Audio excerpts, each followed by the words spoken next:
Now I'm getting the car packed up, getting ready to hit the road. This was a great fun hunt in the snow, all below freezing.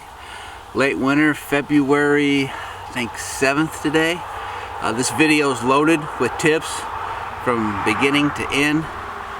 Generally all late season stuff, from squirrel movement, what to look for, rifle I used today. So enjoy the hunt and get out there. Well. It's like 25 degrees, feels like 18. Less snow here than there is at the house. Inside the woods looks like there's only a couple inches. A lot of places maybe just an inch, based off how it looks from here. But not a lot of wind. This is traditionally a pretty good squirrel spot. I'm gonna take the 17 HMR. Hopefully its range will work for me and try my luck at some solid ground cover snowy squirrels. I've killed some big fox squirrels in here before, gray squirrels, generally a fair amount of raccoons. I'm gonna throw some clothes on and hit the trail. Alright, off I go. A lot of birds moving. Don't know if that means anything, but a lot of birds moving. I tell you, I'm doing a first. I am bringing with me a shooting stick, because I always end up scrambling for something to rest this rifle on. And you know, gotta have the camera set up right to get the kill on film. Gotta have this, gotta have that. If I can just set the camera up, put my gun on this shooting stick, I won't have to look for a good place to film and get my rifle rested on a tree or stump or something. So yeah, I'm seeing some rabbit tracks and squirrel tracks in the snow, so might not be too bad. When I talk about seeing squirrel tracks in the snow, this is what I'm talking about. You can see them coming down that tree, hitting, traveling. You can see where they working to this tree here or to that tree. So they weren't signed in, but there was somebody here hunting real recently. Somebody hunted in January 12th. It showed there's been guys in here hunting but not signing in, so who knows, maybe they're coon hunting or whatever. But all right.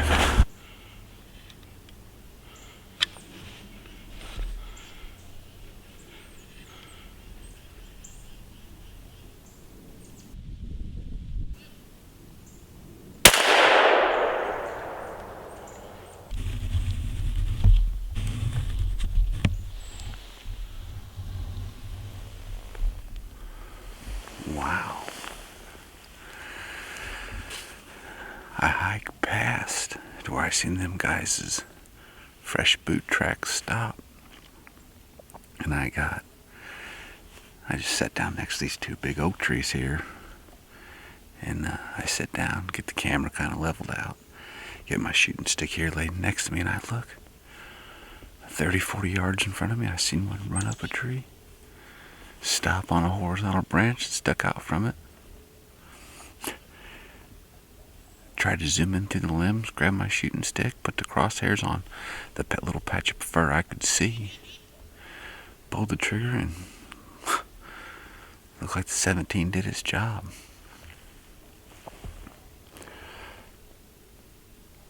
I like it here, especially when we're running dogs. But it's very thick, and there's some bigger woods that open up around the other side. And I think that's going to be really my ticket today. I ain't just going to run over there, though. I'm going to go get this squirrel, go up over this next little rise, and sit up there for a while. He was on, not that rickety branch, but that bigger one right there. It's right in that fork.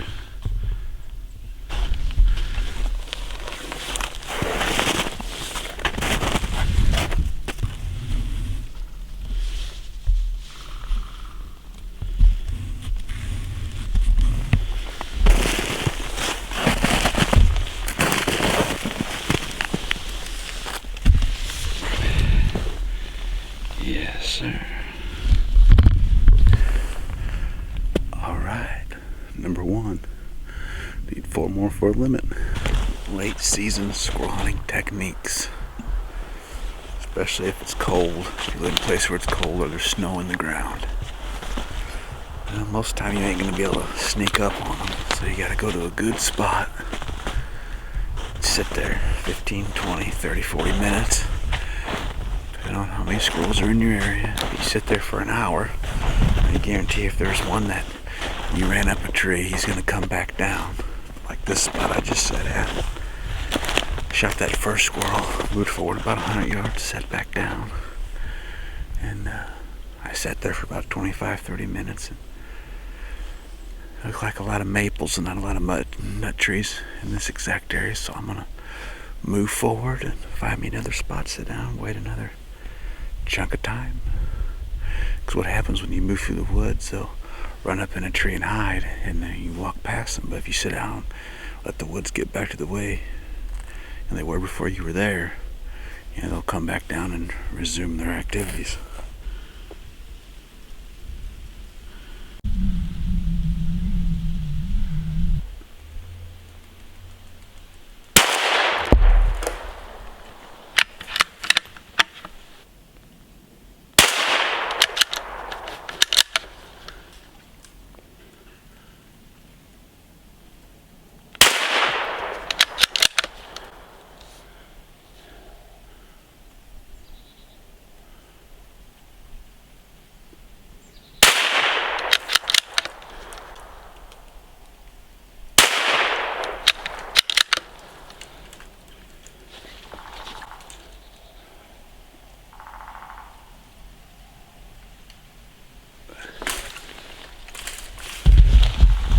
Well, dang. I got the one. I started moving towards it to get that one. I could see fur. Just a bit of a tail, red tail up at the top of the tree. So, man, it took about the last, I don't know, half hour circling around the tree, and he kept going around and beating me. And, man, I ended up shooting off, what's that, 3 or 4 times. And finally got some up in them, and they ain't laying but a couple feet from each other.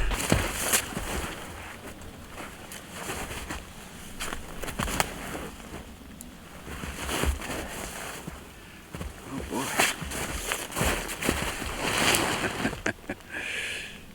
2 big ones.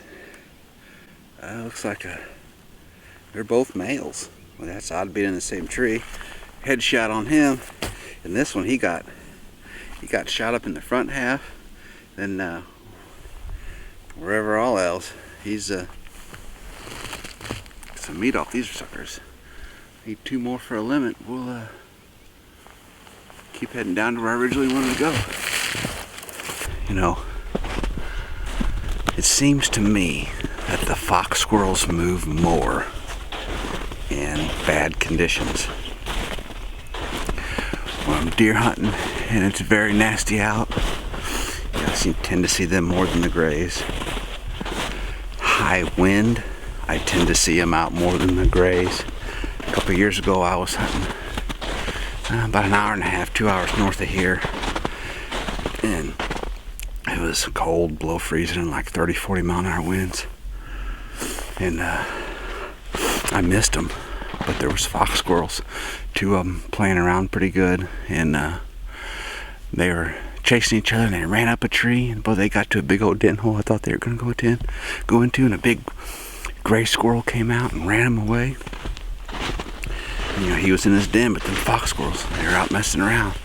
I've seen that enough to be able to say that I believe that's the case. Fox squirrels will come out more than gray squirrels in bad weather.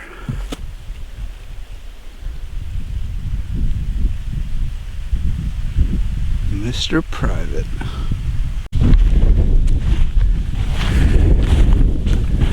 You've been around the rimfire game long enough, you're gonna know that 22 caliber is the rimfire of choice.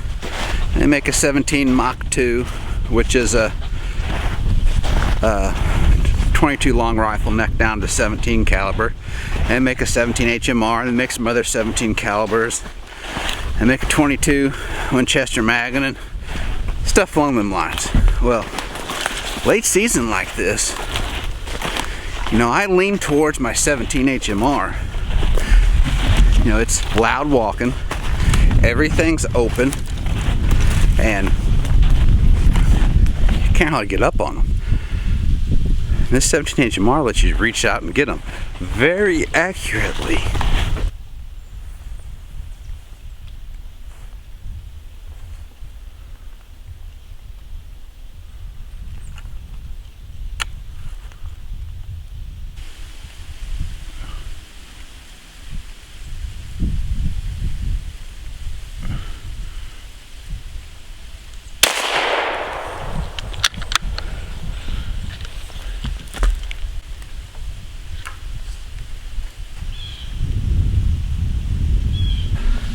I seen that one run out of the private into the public. Seen somebody had a deer camera on this tree. I'm kind of looking at it, thinking, boy, they ain't even got it locked up or nothing. And then look, I seen a big fox squirrel out to my right, and he seen me the same time as I seen him. He took right and ran up this tree, and I took off after him, and he got on top of his nest. And I got the gun ready, got the camera ready, and I just kept waiting and waiting and waiting. And boy, he came, I could see his tail, and his whole body came out, and I let him rip. Hopefully I can zoom in far enough in the editing so you can see it a lot better.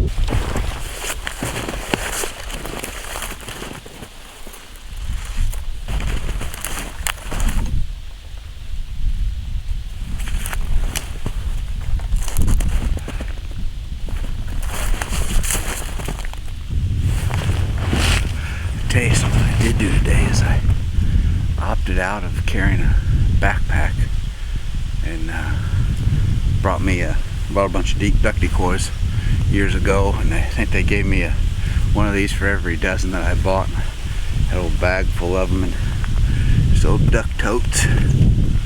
Seem to be working pretty good. These fox squirrels are a hair big for it, but give them a little force and down in there.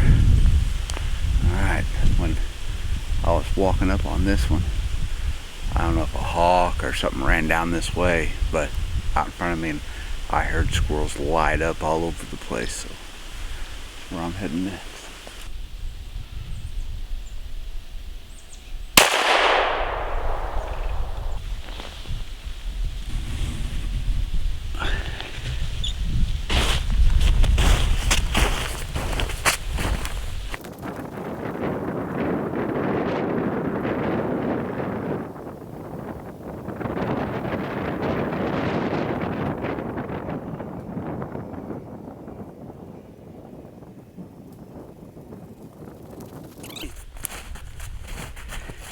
Looks absolutely perfect, and now when I got up there, still breathing, laying there looking dead, I kind of put it out of its misery, and it wasn't moving, but it must have been a clean pass through or something. I ain't sure what's going on here. Boy, 5 squirrel Illinois limit in the snow. 4 big fox squirrels, 1 gray squirrel. I don't know if you can have any more fun in the Midwest. That's about it. 2 foxes and a gray on one side, and big one on the other.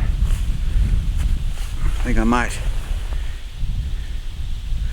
I thought about doing a little coyote hunting, but pretty good drive home, and probably just head on back to the house. Beautiful evening. Beautiful evening.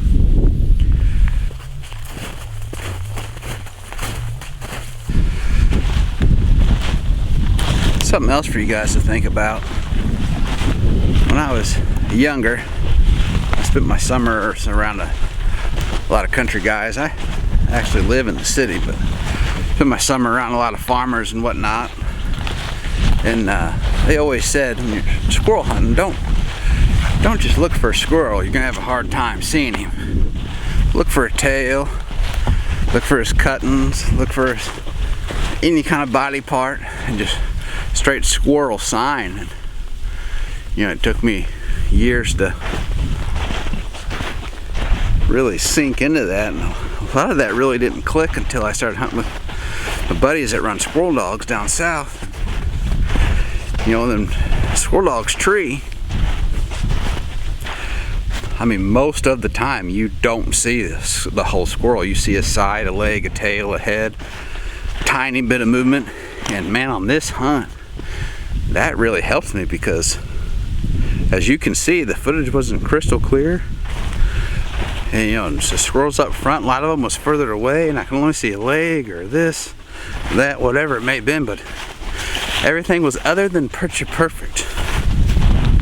But looking for them body parts and zooming this scope in really paid off. One thing about this hunt that was key was being here as it climbed to the peak of the hottest time of day. It's supposed to get over freezing today, but I wasn't here when it was frigid.